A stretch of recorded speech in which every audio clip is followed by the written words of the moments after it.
Hai, selamat datang di podcast perdana saya. Dalam beberapa waktu ke depan, kita akan membahas mengenai isu-isu yang lagi hangat diperbincangkan di masyarakat, khususnya di kalangan mahasiswa. Penasaran? Simak terus videonya.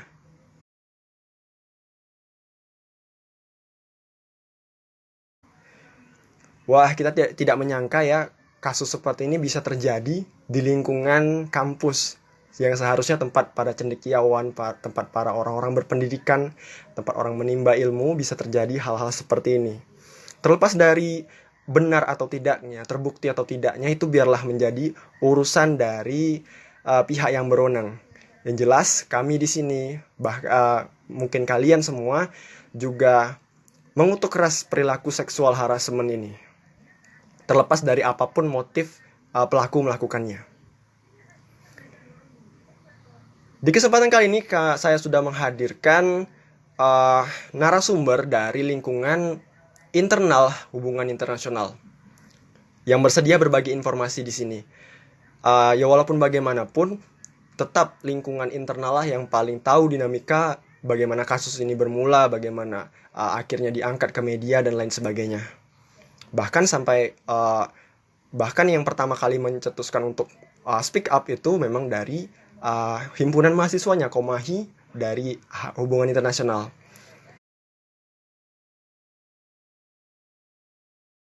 Sudah bersama saya narasumber dari hubungan internasional semester 7, Brian Jales Fagultom. Selamat malam, Brian. Selamat malam Wisnu. Baik. Pada saat berita ini kemudian naik, pada saat berita ini kemudian beberapa hari kemudian diangkat ke media, bahkan ke mata najwa, bagaimana reaksi Anda pribadi dan bagaimana reaksi teman sejurusan mengenai kasus ini? Tentunya kami sangat sedih karena hal ini terjadi di lingkungan kampus kami sendiri. Sebelumnya kasus seperti ini tidak ada, tetapi nasib buruk menimpa angkatan kami. Awalnya kami tidak mengetahui bagaimana detail kejadian tersebut, tetapi melalui teman-teman kami yang berada di Komahi dan pihak yang terlibat berusaha menyelesaikan dan telah berusaha menjelaskan bagaimana detail yang terjadi hingga kami juga dapat mengetahui alur ceritanya bagaimana. Dan ini hal yang sangat-sangat disayangkan untuk kita sebagai mahasiswa. Memang benar, kasus seperti ini rasanya tidak mungkin gitu ya Brian terjadi di lingkungan yang kita tahu, kita menimba ilmu di lingkungan kampus. Masa iya hal-hal seperti ini yang sepertinya ini tidak apa ya, tidak berpendidikan sekali gitu ya, bisa terjadi di lingkungan kampus. Terlepas dari terbukti atau tidaknya ya, itu biarlah menjadi urusan dari pihak berwenang. Dan di sini saya ingin menggarisbawahi bahwa sebenarnya support dari lingkungan sekitar, khususnya dari semahasiswa hubungan internasional, dirasa sangat perlu untuk memperbaiki mental korban yang sudah, ya bisa dikatakan, sangat hancur sekali karena kejadian tersebut ya. Benar, seperti saudara Wisnu yang katakan, lingkungan kami sendiri juga sangat mendukung korban, bahkan dari teman hingga organisasi yang terlibat. Tidak ada satupun niatan untuk menekan korban bahwa dia salah, tidak. Tapi kami berusaha untuk menggiring korban ke jalur yang benar dan menegakkan keadilan agar hal-hal ini juga tidak terjadi kepada adik-adik kami yang di bawah. Hal ini sangat memalukan dan sangat tidak baik. Iya benar Brian, saya sudah melihat sendiri di Instagramnya himpunan hubungan internasional Komahi di Instagram. Mereka memang sangat-sangat benar-benar memperjuangkan hak-hak dari korban ini, bagaimana dari awalnya sampai akhirnya dia dari mahasiswanya demo dan lain sebagainya, membuat petisi bahkan. Uh, kita lepas dari sana, terlepas dari uh, tidak terlepas dari kasus ini, pasti berhubungan dengan lokasi tempat uh, yang diduga menjadi tempat uh, pelaku melakukan hal ini. Bagaimana menurut Anda situasi di lingkungan yang diduga menjadi tempat kejadian perkara ini, Brian? Baiklah, mungkin tanggapan saya bakal berbeda jika saya berada di posisi tersebut. Yang perlu digarisbawahi, kondisi lingkungan kampus sebelum dan sesudah, sebelum ataupun waktu pandemi COVID-19 itu sangat berbeda. Mengapa? Karena sebelum terjadinya COVID-19, kegiatan kampus maupun ketika bertemu dosen atau mengurus berkas, semuanya terlihat normal dan bisa dibilang ramai dan banyak orang. Sedangkan ketika pandemi, libur berlangsung dan kelas-kelas juga online, kondisi ketika kita pergi ke kampus tidaklah sama seperti sebelumnya. Beberapa orang saja yang ada di kampus dan itu mungkin minim. Apalagi ketika akhir-akhir ini semakin mencuat maka semakin kira begitu. Iya, saya sepemahaman dengan Brian. Maksud saya begini, kalau di universitas lain saja sudah memberlakukan bahwa surat menyurat online dan segala macamnya yang berhubungan dengan kampus online, bahkan dalam hal bimbingan juga online. Tapi mungkin dari korban ini sendiri seperti ada keharusan untuk ke kampus karena ada urusan yang memang harus bertemu dengan yang bersangkutan, si pelaku, tersangka di sini, maka dia harus benar-benar datang ke kampus untuk menerima jawabannya gitu. Benar. Brian, kalau gini, kalau dari kacamata hukum, kasus pelecehan ini memang sangat sulit untuk diungkap begitu, karena memang kondisi lingkungannya, kondisi tempat kejadian perkaranya itu minim saksi gitu. Banyak itu udah dikatakan di mana-mana di media, bahkan di Instagramnya Komahi juga dia katakan kenapa kasus pelecehan seksual ini sangat sulit dibuktikan ya karena memang tempat kejadian perkaranya memang minim saksi gitu.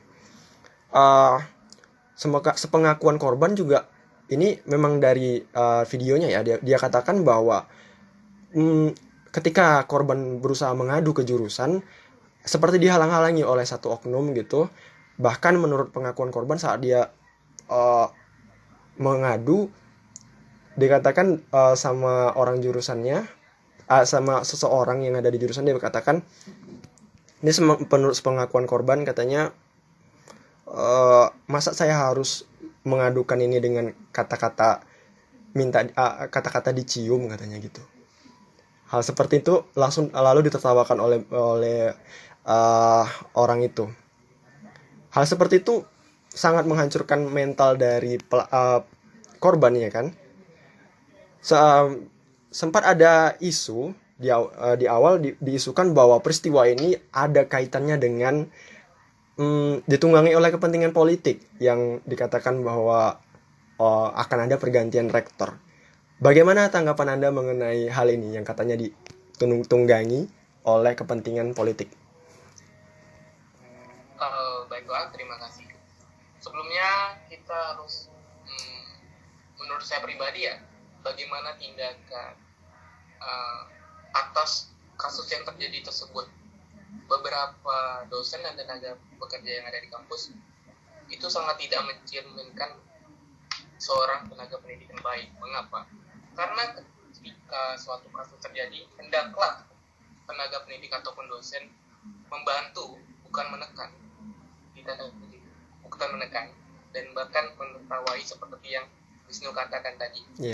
Dari video tersebut. Dari pengakuan korban. Dan menggiring korban ke jalur yang benar. Bagaimana cara menyelesaikannya dengan benar. Sehingga mental korban juga tidak terganggu atas tekanan yang terjadi. Seperti pengakuan korban. Hal ini sangat disayangkan. Iya Brian, seperti yang dikatakan oleh Menteri Nadiem Makarim, dia mengatakan bahwa kasus seperti ini seharusnya jangan ditutup-tutupi karena dasar bahwa untuk menghindari stigma buruk dari masyarakat bahwa nama kampus akan jelek seperti itu. Hal seperti ini harusnya bisa diungkap gitu kan. Itu yang dikatakan oleh Nadiem Makarim. Benar.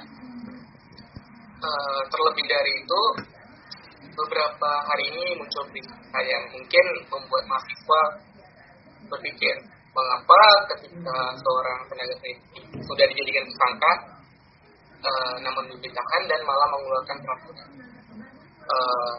Selain itu, saya ingin menanggapi peraturan yang dibuat, terlebih masalah-masalah yang sebelumnya ada. Menurut saya, peraturan yang dibuat oleh tersangka sangatlah baik. Mengapa? Mengacu pada Permendikbudristek 30 nomor 30 tahun 2021 yang ditandatangani oleh Nadiem Makarim sendiri. Hal ini sangat menunjang efektivitas pelaksanaan proses belajar mengajar ataupun bimbingan dan segala macam hal yang mengenai hal tersebut, sehingga hal-hal seperti ini dapat diminimalisir. Perlu digarisbawahi, secara tidak langsung dengan ditandatangani atau diteken ini, hal-hal yang mengarah terhadap tindakan pelanggaran bakal minim. Mengapa? Karena prosedurnya sendiri untuk melakukan bimbingan ataupun untuk menemui dosen sudah jelas. Kita harus mendaftar dulu dan sudah ada ruangnya, dan tentunya ada beberapa pihak yang menjaga seperti staff. Dan tentunya peraturan ini mungkin saya lihat nggak kaku. Ini opsional aja, mungkin menyesuaikan beberapa kampus. Bagaimana lebih baiknya untuk mahasiswa sendiri, bagaimana lebih baiknya untuk dosen sendiri. Terlebih dari itu, untuk peraturan ini saya sangat mendukung supaya hal-hal ini sangat disayangkan tidak dapat terjadi lagi dan tidak menimpa adik-adik mahasiswa. Kira-kira. Iya. Baik, saya setuju. Saya bisa pahami pemikiran Brian. Memang benar bahwa peraturan ini terlepas dari siapa yang membuat peraturan ya. Peraturannya memang baik untuk kedepannya. Seperti yang dikatakan Brian tadi, seperti harus ada aturan yang jelas mengenai pengisian buku tamu dan ada yang menjaga, ada ruangan khusus dan yang lain sebagainya. Hal itu memang seharusnya memang udah standar prosedur operasional ya, memang seperti itu. Baik, Brian, terima kasih atas waktu yang telah diberikan.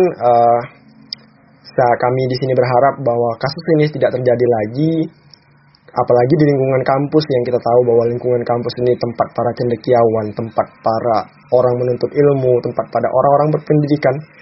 Kami berharap bahwa perbuatan seperti ini tidak akan terjadi, peristiwa seperti ini tidak akan terjadi lagi di lain waktu. Baik, terima kasih Brian. Sekian podcast saya. Sampai jumpa.